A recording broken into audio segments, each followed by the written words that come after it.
wassalatu wassalamu ala asyrafil anbiya'i wal mursalin wa ala alihi wa ashabihi ajma'in. Innal hamdalillahi nahmaduhu wa nasta'inuhu wa nastaghfiruhu wa na'udzu billahi min syururi anfusina wa min sayyiati a'malina. May yahdihillahu fala mudilla lahu wa may yudlilhu fala hadiyalah.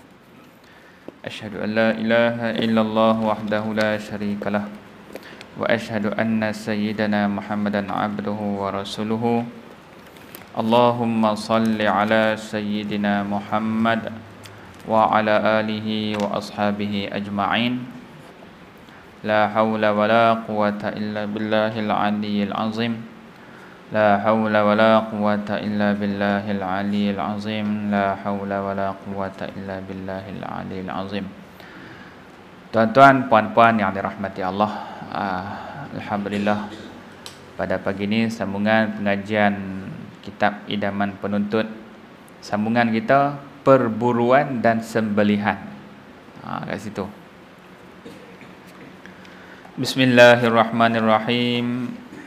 Qala al-musannifu rahimahullahu ta'ala wa nafa'ana bi'ulumihi fid darain amin. Kata musannif rahimahullahu ta'ala, perburuan itu maksudnya di sini ialah binatang yang diburu. Dan sembelihan itu maksudnya binatang yang disembelih. Kedua-dua jenis binatang halal yang telah diburu dan yang telah disembelih halal dimakan dengan syarat yang tertentu. Binatang tu halal dan sembelih pun sah, maka halal lah dimakan.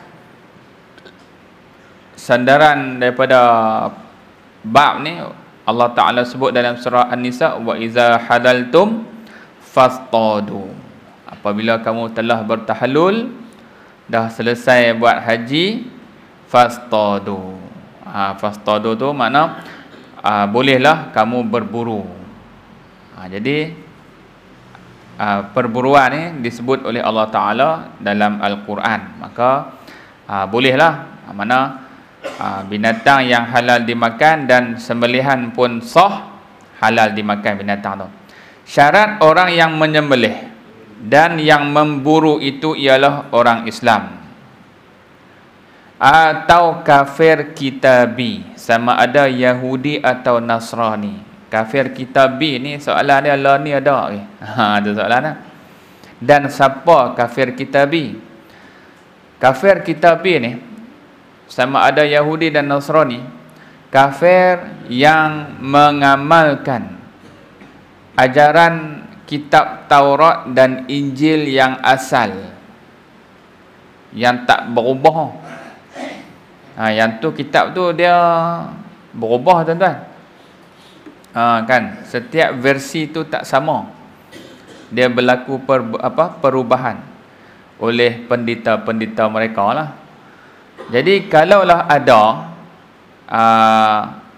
Yahudi ataupun Nasrani yang mengamalkan kitab Taurat dan kitab Injil yang tak diubah suai. Satu. Kemudian mereka juga beriman dengan syariat Nabi Muhammad sallallahu alaihi wasallam. Itu maksud kafir kitabi. Tapi kalau mereka beriman dengan kitab nabi-nabi mereka, kan, Taurat ataupun Injil, dan tidak beriman dengan kitab Nabi Muhammad, iaitu Al-Quran, juga mereka dikira kufur. Tu sebab Allah Ta'ala sebut dalam Al-Quran, inna dina indallah al-Islam. Agama di sisi Allah Ta'ala adalah agama Islam. Jadi kalau mereka masih mengamalkan ajaran kitab Taurat, ajaran kitab Injil, dan beriman dengan Al-Quran dan ajaran Nabi Muhammad sallallahu alaihi wasallam, itulah maksud kafir kitabi. Tapi kalau dia tak mengamalkan ajaran kitab Nabi Muhammad, iaitu Al-Quran, dia tak mengamalkan ajaran agama Islam, dia duk mengamalkan ajaran agama dia sahaja, itu tak dipanggil kafir kitabi. Jadi bila kita faham hak tu, soalan dia, ada tak lah ni macam tu? Kalau ada, sembelihan dia boleh makan. Kalau ada, Kalau tak ada, tak boleh. Kan? Jadi soalan tu jawapan kita cari sendiri. Nak abang ada tak ada, wallahu alam.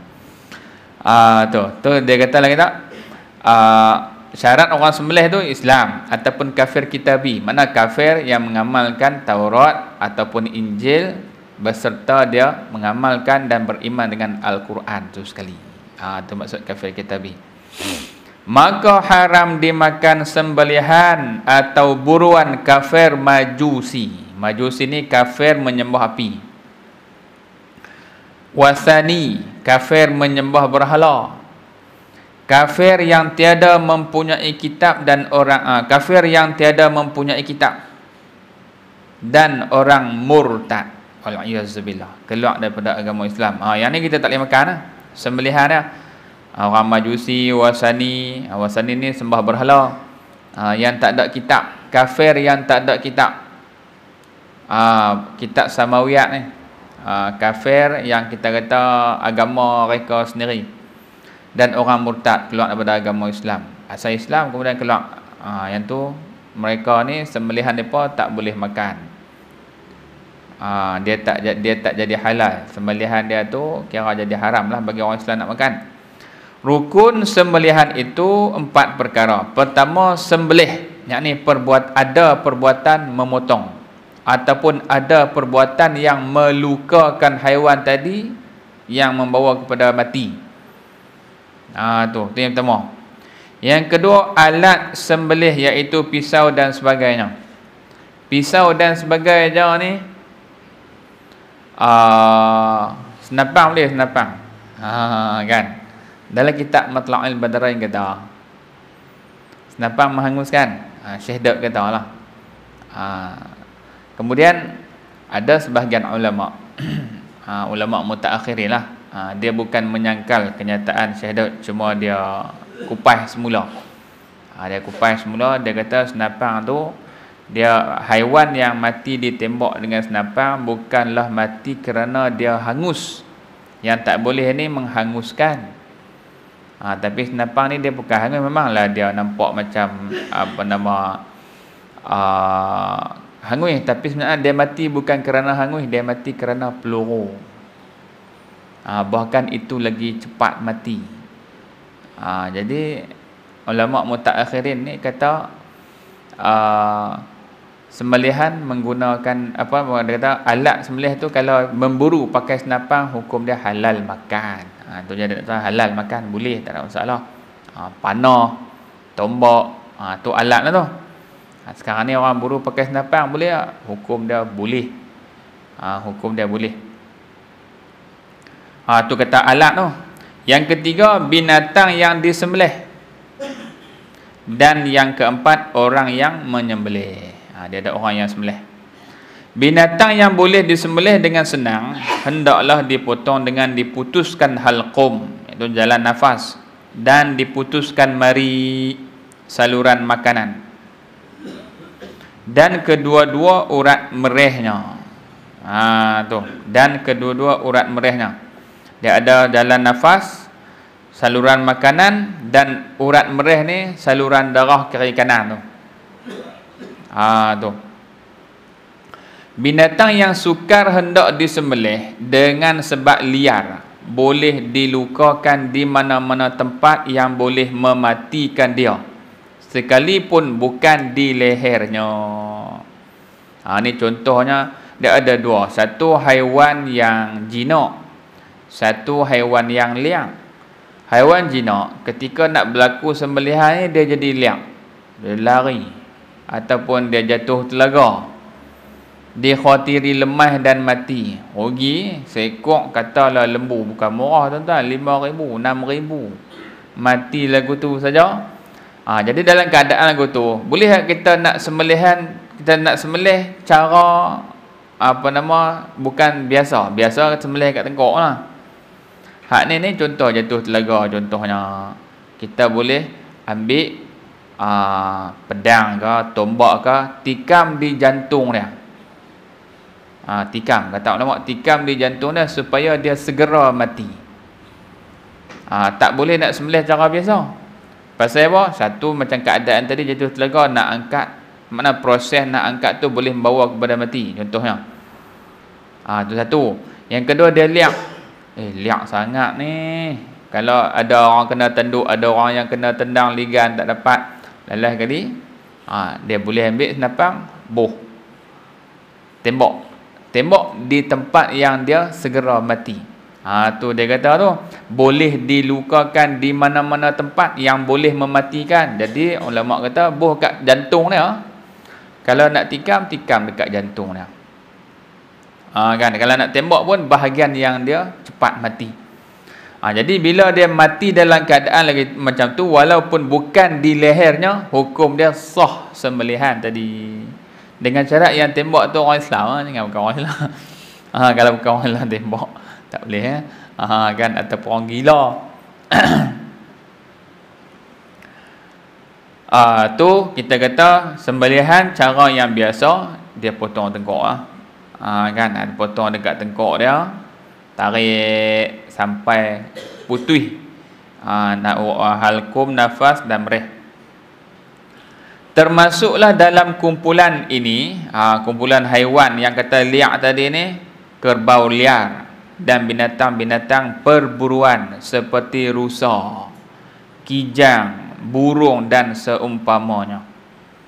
Dan boleh dilepaskan anjing membunuhnya. Anjing pun boleh. Sebab tu ulama kata nak ikut senapang dengan anjing tu, haiwan mati dengan anjing lebih teruk. Anjing dia gigit, kan, dia gigit sampai mati ya. Biasanya dia gigit dekat tengkok, kan, dia gigit tengkok sampai mati haiwan tadi. Jadi kalau senapang dia antara pengarang kitab kita sendiri yang dia komen pandangan kitab Matla'ul Badarain. Dia kata bukan tak betul, dia kata senapang tadi ni dia bukan, haiwan tadi bukan mati kerana hangus, kerana dia mati kerana lain, kerana peluru. Dia kena mati kerana peluru hidup tu. Jadi haruslah kita nak makan. Kalaulah memburu pakai senapang, dia tak dikira haram lah, termasuk dalam alat sembelihan juga. Dalam masalah memutuskan halqum dan meri itu, hendaklah diputuskan dengan sekaligus. Ni cara sembelih lah. Kalau kita kata ini pun kira mengaji kitab ni kan kursus sembelih lah ni, kan, cuma tak ada sijil je lah. Kan, dia kata halqum dan meri ni diputuskan dengan sekaligus. Maka jika diputuskan halqum sahaja dan binatang itu tinggal nyawa ikan, baru disambung potong meri, nescaya haram dan tidak boleh dimakan. Tetapi kalau masih ada nyawa yang tetap, yakni nyawa hayat mustaqirah, dan diulang potong kali kedua atau ketiga, halal sembelihan itu. Dia haiwan ni, ketika dia nak mati, kita sembelih dia kelupuk, kita potong dia punya halkum contohnya. Ketika potong halkum tu, dia terangkat pisau contohnya, terangkat pisau kerana dia kelupuk, bau, lembu dan sebagainya, kelupuk yang kuat, terangkat pisau. Terangkat tu dalam kadar yang singkat, sambung potong balik. Itu maksud dia tu, sambung potong balik. Sambung potong tu makna ketika dia kelupuk tadi, pisau terangkat, haiwan tu masih kelupuk dengan kadar yang kuat, pergerakan yang kuat, kita terangkat dalam berapa second, kita sambung balik, sambung sembelihan, putuskan urat meriknya. Kata ulama hukum dia sah. Pasal ketika terangkat kadar yang singkat tadi ni, dia masih lagi hayat mustaqirah. Hayat mustaqirah ni dia masih lagi kuat ataupun masih kelupuk pada ketika tu. Hukum dia sah. Hak ni kita kena mengaji. Ni nak mai raya haji ni, akan timbul lah isu-isu macam ni. Kan, pisau terangkat pasal kerana haiwan tu kelupuk. Dia yang tak sah tu, dia potong-potong halkum. Lepas tu nak pi seterusnya pisau tumpui, dia piasah dulu. Dia piasah dulu. Asah 2-3 kali kiliak ke, haiwan tu dah lembik . dia sambung sembelih. Kan. Ketika sembelih tu dia ada hayat mazbuh dah, nyawa ikan. Dia masih lagi dalam apa? Dia tadi ni hayat mustakhirah, yang tadi dia dah berubah jadi nyawa ikan dah. Kita pun ada seseorang tu dia pergi sambung sembelih, putuskan urat meriknya. Yang tu barulah hukum dia tak sah sembelihan tu. Mula-mula dia potong halkum, lepas tu dia piasah pisau. Dia ada masa yang lama sehingga haiwan tadi dah jadi berubah menjadi nyawa-nyawa ikan, dia pergi sambung sembelih, potong urat merik. Pada ketika tu tak sah sembelihan tu. Tapi kalau terangkat kadar yang singkat dia sambung semula dalam keadaan haiwan tadi hayat tu mustaqirah, mana dia masih lagi kuat keadaan dia, maka hukum dia sah lah sembelihan tu. Sebab dalam memutuskan urat nafas dengan saluran makanan, jalan nafas dengan saluran makanan tu dia kena sekaligus, dia tak boleh asing-asing. Isu dia kalau terangkat kan, ataupun terangkat tu dikira tak sekali lah, tapi kena tengok dalam keadaan masa tu, dia dalam tempoh yang sangat singkat lah. Demikian juga umpama disembelih dengan pisau yang tumpul, kemudian dicampurkan pisau itu, ambil pisau yang lain, ambil pisau lain yang tajam, sedang nyawa binatang itu masih dalam hayat mustaqirah. Hak ni bukan dia piasah, dia tukar pisau. Kan. Jadi masalah terangkat ni bukan 100% tak sah, tuan-tuan. Kita kena tengok. Dia tentu sah tak sah tu, tengok keadaan haiwan tadi, dia hayat mustaqirah ke hayat mazbuh ketika sambungan sembelih tu, pada keadaan terangkat. Dia nak main ni kan lah ni isu viral, isu keluar video orang tengok pisau terangkat, tukar pisau dan sebagainya. Yang tak ada ilmu tu dia kata habis dah, bangkai dah haiwan ni, orang kampung makan bangkai, pandai-pandai buat hukum dan sebagainya. Ni kita tengok dalam kitab kata apa. Demikian jua ni dengan maksud halal sembelihan tu. Apa dia? Umpama disembelih dengan pisau yang tumpul. Ni dia buat satu masalah. Penyembelih ni dia duk sembelih 10 ekor dah. Dia duk ingat pisau dia tajam ni. Dia pun pakai pisau yang sama. Tengah-tengah duk tonyoh-tonyoh tu tumpui. Tu gambaran dia. Kemudian dicampurkan pisau itu, ambil pisau lain yang tajam. Dia tukar pisau. Tengah-tengah pisau tak lepi lah. Dia buang, dia ambil baru. Ataupun orang suar, dia pun tukar. Segera, tukar dalam keadaan tempoh yang singkat. Maksudnya berlaku terangkat lah. Bila tukar pisau ni, dia akan berlaku terangkat lah. Kan? Mana walaupun dah putus urat halkum, kemudian nak pergi ke urat merih tu, dia tukar pisau, berlaku terangkat pertukaran pisau waktu tu, tapi dalam masa yang singkat. Kemudian hak ni perlu kita pegang ni, apa dia? Sedang nyawa binatang itu masih dalam hayat mustaqirah.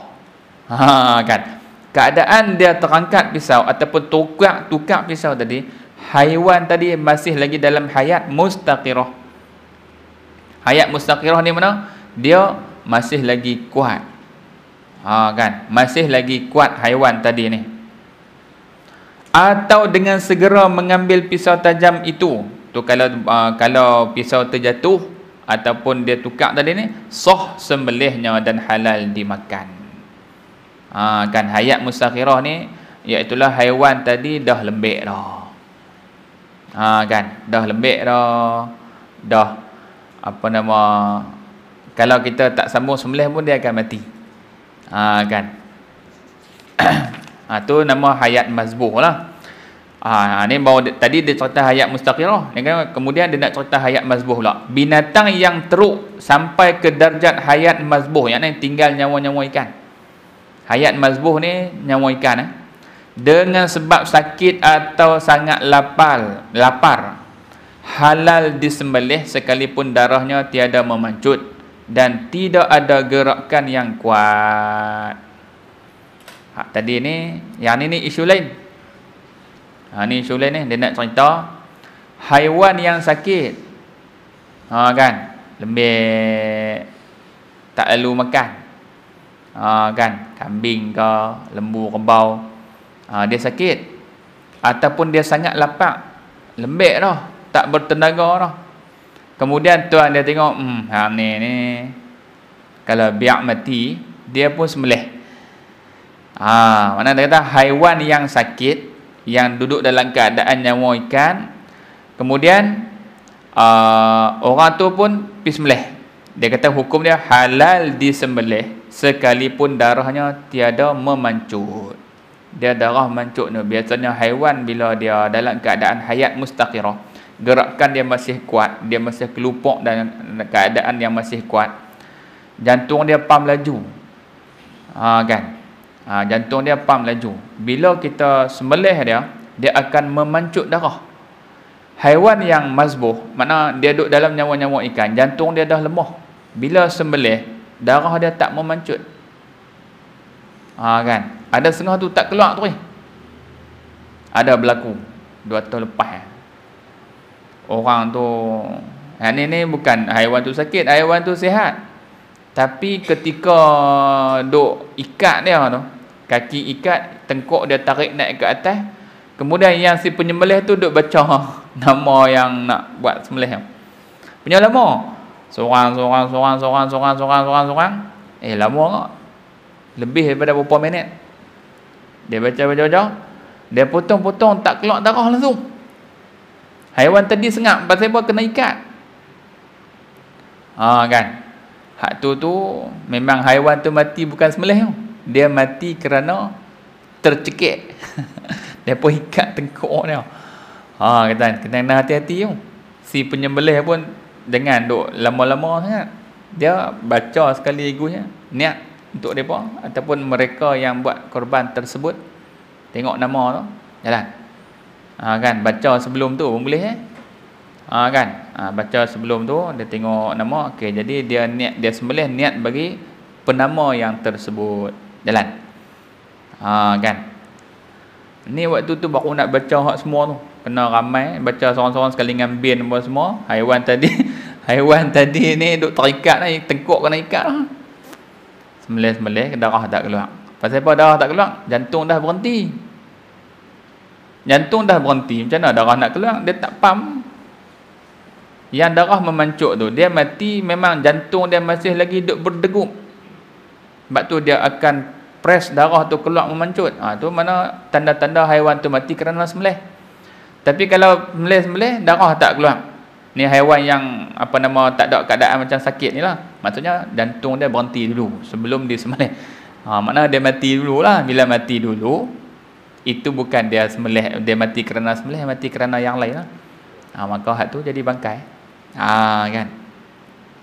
Tu dia kata, tapi di sini haiwan ni dia memang sakit, dia dah lapak contohnya ataupun sakit yang lain, memang dia dah nyawa ikan, tuan dia sembelih walaupun darah tak memancut, hukum dia halal dimakan. Pasal apa? Dalam keadaan dia sakit tu. Adapun binatang yang luka atau patah kerana digigit binatang yang buas, atau dihempap rumah, atau dilanggar kereta atau sebagainya, halal disembelih jika ada lagi hayat mustaqirah padanya. Hak ni lain. Kambing lembu kena langgar dengan kereta, duduk nyawa ikan dah.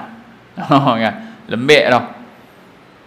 Kita duk tengok duk hap, dia ambil pisau, sambung, pergi sembelih.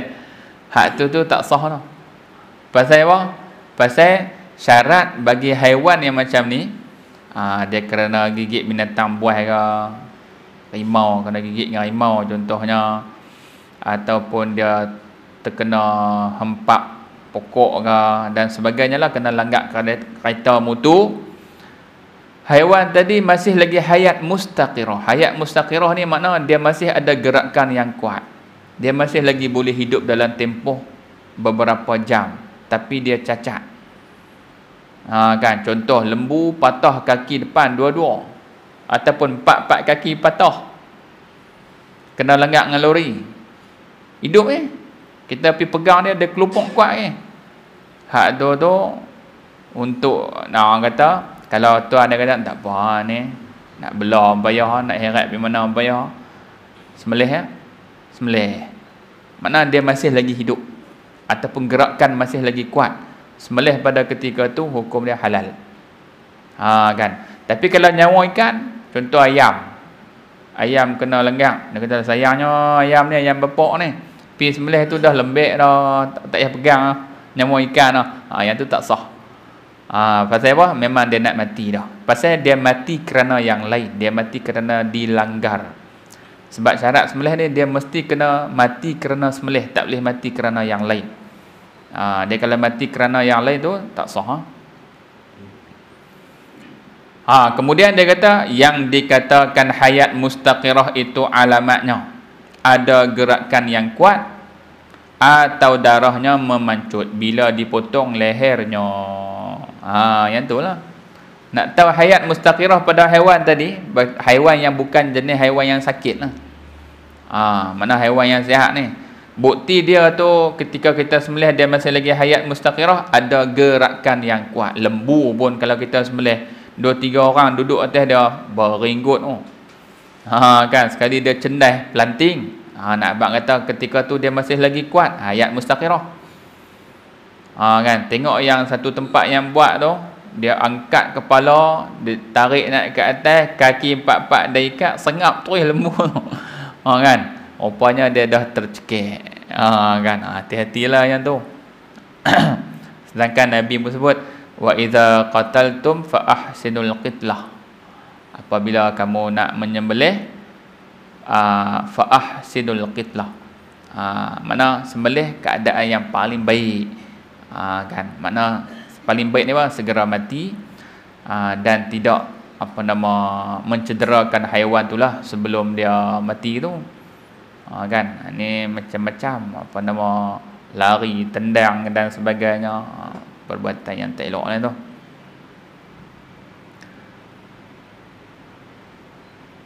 Halal dimakan anak dalam perut yang mati dengan sebab disembelih ibunya pada binatang yang jinak, atau mati dengan dipanah ibunya, atau digigit anjing buruan pada binatang yang liar.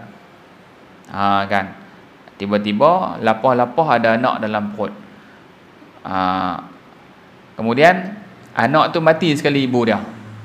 Mana buka belah perut ada anak, dan anak pun dah mati dah. Boleh makan? Soalan dia, boleh makan.